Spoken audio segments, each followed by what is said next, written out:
മലപ്പുറവുമായി ബന്ധപ്പെട്ട് ഉയർത്തിയ ആരോപണം അല്ലെങ്കിൽ ഉണ്ടാക്കിയ വിവാദം, ആ വിവാദത്തിന് മറുപടി പറയുന്നു, അതിൽ വ്യക്തത വരുത്തി എന്നാണ് മുഖ്യമന്ത്രി വിശദീകരിച്ചുകൊണ്ട് പറയുന്നത്. പാർട്ടി സഖാക്കളും പാർട്ടി അണികളും ആ രൂപത്തിൽ തന്നെ അതിനെ വിശദീകരിക്കുകയും ചെയ്യുന്നു. പക്ഷേ യഥാർത്ഥത്തിൽ അവിടെ നിന്ന് PR ഏജൻസി എന്ന അടുത്തൊരു വിവാദത്തിന് തിരികൊളുത്തുകയല്ലേ ചെയ്തിരിക്കുന്നത്. അതിനാണെങ്കിൽ ഇന്നത്തെ പ്രസംഗത്തിൽ എവിടെയും മുഖ്യമന്ത്രി മറുപടി പറഞ്ഞിട്ടുമില്ല.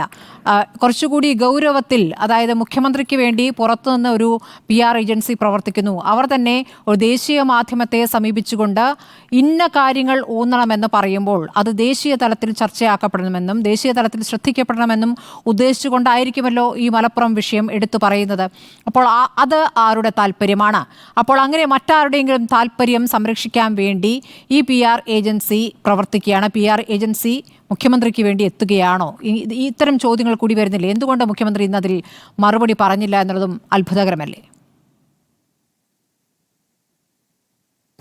മുഖ്യമന്ത്രി ഒരുപക്ഷെ ഇന്ന് പ്രസംഗിക്കുന്ന സമയത്തുകൊണ്ട് കോഴിക്കോട്ട് അവസാന അപ്ഡേറ്റ് മുഖ്യമന്ത്രി കിട്ടിയിട്ടുണ്ടാവണമില്ല. അതുകൊണ്ട് നമുക്ക് അത് ഒരുപക്ഷെ മനസ്സിലാക്കിയതിന് ശേഷം പിന്നീട് മുഖ്യമന്ത്രി കിട്ടിയ ലേറ്റസ്റ്റ് ഇൻഫർമേഷൻ അദ്ദേഹത്തിൻ്റെ പ്രസംഗത്ത് മനസ്സിലാവുന്നത് ഹിന്ദു അപ്പോളജൈസ് ചെയ്തു. അപ്പോൾ മുഖ്യമന്ത്രി സാറ്റിസ്ഫൈഡ് ആണ്, തൻ്റെ വാദം അംഗീകരിച്ചു. പക്ഷേ ഇവിടെ പ്രധാനപ്പെട്ട കാര്യം നമ്മൾ മനസ്സിലാക്കേണ്ടത്, എല്ലാവരും മനസ്സിലാക്കേണ്ട കാര്യം, ഇടതുപക്ഷവും BJPക്ക് ഒരുപക്ഷെ താല്പര്യമുള്ള വിഷയമാണ്. പക്ഷേ എല്ലാവരും മനസ്സിലാക്കേണ്ട കാര്യം, ഒരു മലപ്പുറമായി ബന്ധപ്പെട്ടൊരു പാൻ ഇന്ത്യൻ നെഗറ്റീവ് വളരെ കൃത്യം. നമുക്ക് മനേകാ ഗാന്ധി പറഞ്ഞ നമുക്ക് ഓർമ്മയുണ്ടല്ലോ, മലപ്പുറമായി ബന്ധപ്പെട്ട നെഗറ്റീവ് ഉണ്ടാക്കുന്നുണ്ട്. നിങ്ങൾ കഴിഞ്ഞ ദിവസം സുപ്രീം കോടതി ബാംഗ്ലൂരു സ്ഥലത്തെ ചെറിയ പാകിസ്ഥാൻ എന്ന് വിളിച്ചതിൻ്റെ പേര് സുപ്രീം കോടതി വിലക്കിയത് നമ്മുടെ മുമ്പിലുണ്ട്. അപ്പോൾ ഈ മലപ്പുറമായി ബന്ധപ്പെട്ട് എന്തൊക്കെ സോഷ്യൽ മീഡിയയിൽ എന്തൊക്കെ വിഭജിക്കുന്ന നെഗറ്റീവുകൾ ഇറങ്ങണമെന്ന് നിങ്ങൾക്കറിയോ? എത്ര സോഷ്യൽ മീഡിയയിലൂടെ നമ്മൾ പരസ്യമായി ചിലപ്പോൾ കാണാൻ സോഷ്യൽ മീഡിയയിലൂടെ മലപ്പുറത്തെ കേന്ദ്രീകരിച്ചുകൊണ്ട് മുസ്ലിം ജനവിഭാഗം കൂടുതലാണെന്നുള്ളതുകൊണ്ട് എന്തെല്ലാം വൃത്തികെട്ട ഹീനമായിട്ടുള്ള മനുഷ്യർ തമ്മിൽ ഈ 1921 100-ാം വർഷത്തിൽ എന്തൊക്കെ തന്നെ വിചിതമായ നെഗറ്റീവുകൾ ഉണ്ടാക്കിപ്പെട്ടു. വലതുപക്ഷം വളരെ ബോധപൂർവ്വം ദേശീയത്തിൽ ഇതൊക്കെ തന്നെ എന്താ ഗുണം ചെയ്യുന്നത്? ഉത്തർപ്രദേശിലും ബീഹാറിലും ഒക്കെ, കേരളത്തിലല്ല, അതിൻ്റെ ഗുണഫലങ്ങൾ അവിടെ നേടാൻ വേണ്ടിയാണ്. കേരള സ്റ്റോറിയും സിനിമ, കേരള സ്റ്റോറിയും സിനിമ തന്നെ വളരെ വിദഗ്ധമായി കേരളത്തിൽ ഉണ്ടാക്കിയതിനാണ് കേരളത്തെക്കുറിച്ച് ഇതിനെയൊക്കെ പ്രതിരോധിച്ചിരുന്നു CPM. വളരെ കൃത്യമായി പ്രതിരോധിക്കുകയും അതിന് മറുപടി പറയുകയും അതിന് നിലപാടെടുക്കുകയും കേരളത്തിൻ്റെ CPMൻ്റെ സാംസ്കാരിക യോഗമൊക്കെ വളരെ ആവേശപൂർവ്വം ശരിയായ വിധത്തിൽ അതിന് പ്രതിരോധിച്ചിരുന്നു. പക്ഷേ ഇവിടെ അപ്പോൾ അത്തരം നെഗറ്റീവ് കേരളത്തിൽ നിൽക്കുന്നുണ്ട്. ഈ നെഗറ്റീവ് കേരളത്തിൽ ഗുണഫലം സൃഷ്ടിക്കാൻ തുടങ്ങുന്നുണ്ടോ എന്ന് ചോദിക്കുമ്പോഴാണ് അതിൻ്റെ ആപൽക്കരമായ സ്ഥിതിയിലേക്ക് നമ്മൾ മാറുന്നത്.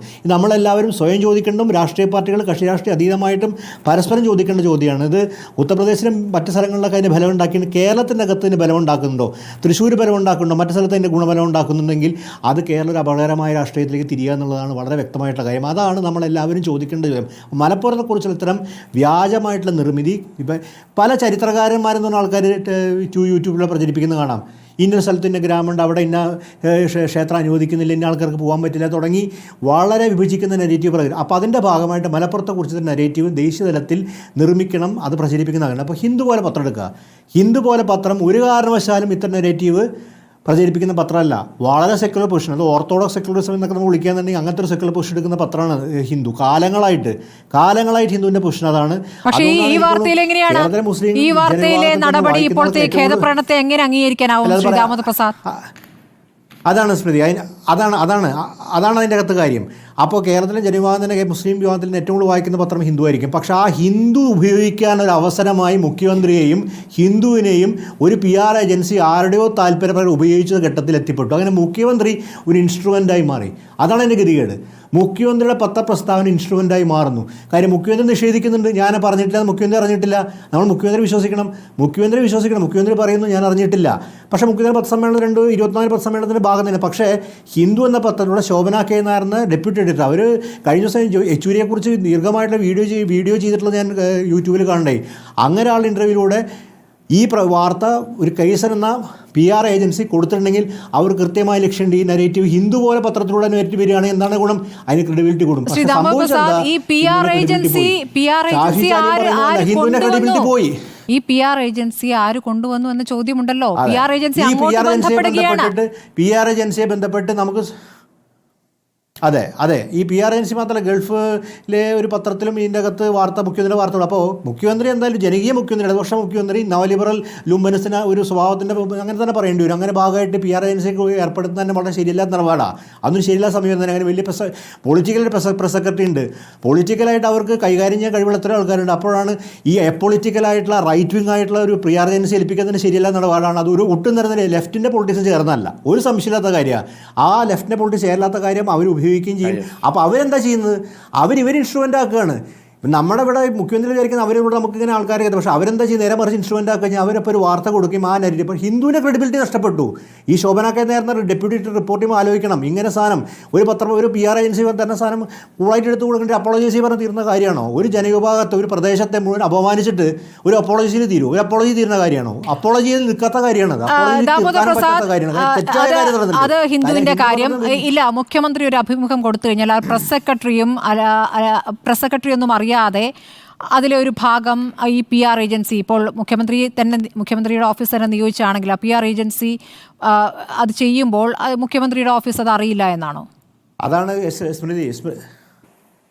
സ്മൃതി, അതാണ് എൻ്റെ ഗതികേട്. പൊളിറ്റിക്കലായിട്ട് പ്രസ് സെക്രട്ടറി നമ്മൾ മനസ്സിലാക്കും. PM മനോജാണ് press secretary, political Deshabhimani resident എഡിറ്ററായിരുന്ന പ്രസ് സെക്രട്ടറി ആയിട്ട് പൊളിറ്റിക്കൽ ആയിട്ടുള്ള സെക്രട്ടറിക്ക്, ഇടതുപക്ഷ പ്രസ്ഥാനത്തിന് ഒരു സെക്രട്ടറിക്ക് ഈ PR ഏജൻസിയുടെ ലുംബനിസം തിരിച്ചറിയാൻ പറ്റുമെങ്കിൽ എന്തിനാണ് പ്രസ് സെക്രട്ടറി ആയിരിക്കുന്നത്? പൊളിറ്റിക്കൽ പ്രസ് സെക്രട്ടറി ഇരിക്കുന്നത് പേപ്പർ കട്ടിങ് എടുത്തു വയ്ക്കാനുള്ള സ്ഥാപനമാണോ പ്രസ് സെക്രട്ടറിയുടെ ഓഫീസ്? അപ്പോൾ ഇത് കൊടുത്തിന് പ്രസ് സെക്രട്ടറി അറിഞ്ഞിട്ടുണ്ടാവണം. ദേശാഭിമാനി റെസിഡന്റ് എഡിറ്ററായി ഞാൻ മനസ്സിലാക്കുന്നിടത്തോളം അദ്ദേഹം ദേശാഭിമാനി റെസിഡന്റ് ആയിട്ട് പ്രസ് സെക്രട്ടറി ആയിരുന്നു കൊടുക്കുമ്പോൾ അതിന് ഉത്തരവാദിത്തമുണ്ട്. അപ്പോൾ CMO ഓഫീസ് തന്നെ ഇതിൽ അൻവർ ഉയർത്തിപ്പെട്ട പ്രധാനപ്പെട്ട വിമർശനം CMOനെ കുറിച്ചിട്ടാണ്.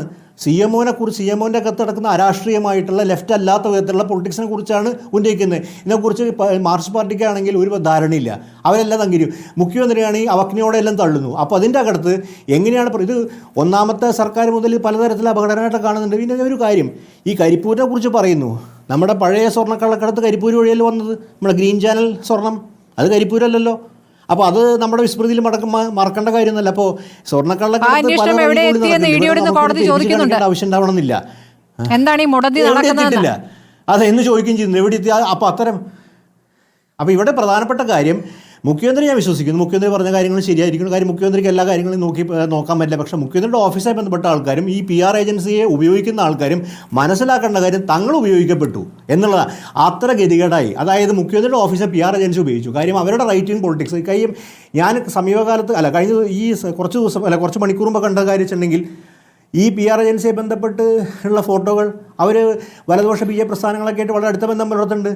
ആ ബന്ധം പുലർത്തുന്നതിൻ്റെ ഭാഗമായിട്ടുള്ള ആൾക്കാർ അപ്പോൾ നമുക്കറിയില്ല. അപ്പോൾ ഈ PR ഏജൻസി സെലക്ഷൻ തന്നെ എങ്ങനെ നടന്നത്, എങ്ങനെയാണ് PR ഏജൻസിയിലേക്ക് ഇൻറ്റഗ്രേറ്റ് ചെയ്യപ്പെട്ടത് നമ്മൾ ആലോചിക്കേണ്ട കാര്യമാണ്. ഇടതുപക്ഷ CMOയിലേക്ക് എങ്ങനെ PR ഏജൻസി ഇൻറ്റഗ്രേറ്റ് ചെയ്യപ്പെട്ടു? ആ PR ഏജൻസി ദേശീയ ദിനപത്രത്തിൽ വരുന്നു. ഇവിടെ RSSുമായി CPMന് ബന്ധമുണ്ട്, അവിശുദ്ധ ബന്ധമുണ്ട് എന്ന് ആരോപിക്കപ്പെടുന്ന ഘട്ടത്തിൽ ഇത്തരം ഒരു വാർത്ത ദേശീയ പത്രത്തിൽ തന്നെ വരണം എന്ന ശക്തമായി ആഗ്രഹിക്കുന്നു. അതിൻ്റെ ഉള്ളടക്കം ഇതായിരിക്കണമെന്ന് ആഗ്രഹിക്കുന്നത് ആരായിരിക്കും എന്നൊരു ചോദ്യം കൂടി ഉണ്ടല്ലോ. ഉണ്ട്, അങ്ങനെ ചോദ്യം മാത്രമല്ല. ഇതിൻ്റെ അകത്ത് ഒരു മുഖ്യമന്ത്രിയുടെ സഹായാവസ്ഥയും കൂടി. ഞാൻ ഇപ്പോൾ അദ്ദേഹത്തെ പാവെന്ന് അല്ലെങ്കിൽ PV അൻവർ പറഞ്ഞ പോലെ, പക്ഷേ മുഖ്യമന്ത്രി എല്ലാ കാര്യത്തേക്കും പരിശോധിച്ച് നോക്കാൻ പറ്റുമെന്ന് ഞാൻ പറഞ്ഞു. പക്ഷേ ഇവിടെ പ്രധാനപ്പെട്ട കാര്യം, മുഖ്യമന്ത്രിയുടെ പ്രധാന ഇന്ത്യ മുഴുവൻ കേൾക്കുന്ന ഹിന്ദു ക്രെഡിബിലിറ്റിയുടെ പത്രത്തിൽ ഏക ലെഫ്റ്റ് ചീഫ് മിനിസ്റ്റർ, ഇന്ത്യയിലെ ഏക ലെഫ്റ്റ് ചീഫ് മിനിസ്റ്ററുടെ പത്രസമ്മേളനമാണ്. അതിലൂടെ റൈറ്റ് വിങ് ആയിട്ടുള്ള ഒരു ഐഡിയ കടത്തിവിടുക എന്നുള്ളൊരു ഉദ്ദേശം ആർക്കും ഉണ്ടായിരുന്നു. അത് ഫലപ്രദമായി നിർവഹിച്ചു കഴിഞ്ഞാൽ ഇനിയിപ്പോൾ അപ്പോളജി പറഞ്ഞാൽ എത്ര പേര് കേൾക്കും? കേരളത്തിൽ കുറച്ച് ആൾക്കാർ കേട്ടു, ഉത്തർപ്രദേശ് കേട്ടോ. ഇത് മറ്റു സ്ഥലങ്ങളൊക്കെ ഈ അപ്പോളജി ആരും ശ്രദ്ധിച്ചിട്ടുണ്ടാവോ? ഇല്ല. കേരളത്തിൽ നമ്മുടെ ഈ വിഷയം ശ്രദ്ധിക്കുക. അപ്പോൾ അത്തരം അപകടനാവസ്ഥയിൽ എത്തിക്കഴിഞ്ഞിരിക്കുന്നു. ഇതിനെ പരിശോധിക്കാതെ, അതിനെ മാറ്റം വരുത്താതെ അവജ്ഞയോടെ തള്ളുന്നു. അല്ലെങ്കിൽ മാർക്സിസ്റ്റ് പാർട്ടിക്ക് ലീഡർഷിപ്പിന് പറയാം ഞങ്ങളതൊക്കെ നോക്കുന്നുണ്ട്, പരിശോധിക്കുമ്പോൾ സാധനം കഴിയുന്നു പോകും. ആ അവസ്ഥയായിരിക്കും. മാറ്റേണ്ട സമയത്ത് മാറ്റിയില്ലെങ്കിൽ ഒരു പരിശോധനയ്ക്ക് അപ്പുറമായി കാര്യം എന്നുള്ളതാണ് നമ്മുടെ ഏറ്റവും ലേറ്റസ്റ്റ് ആയിട്ടുള്ള അപ്ഡേറ്റ്.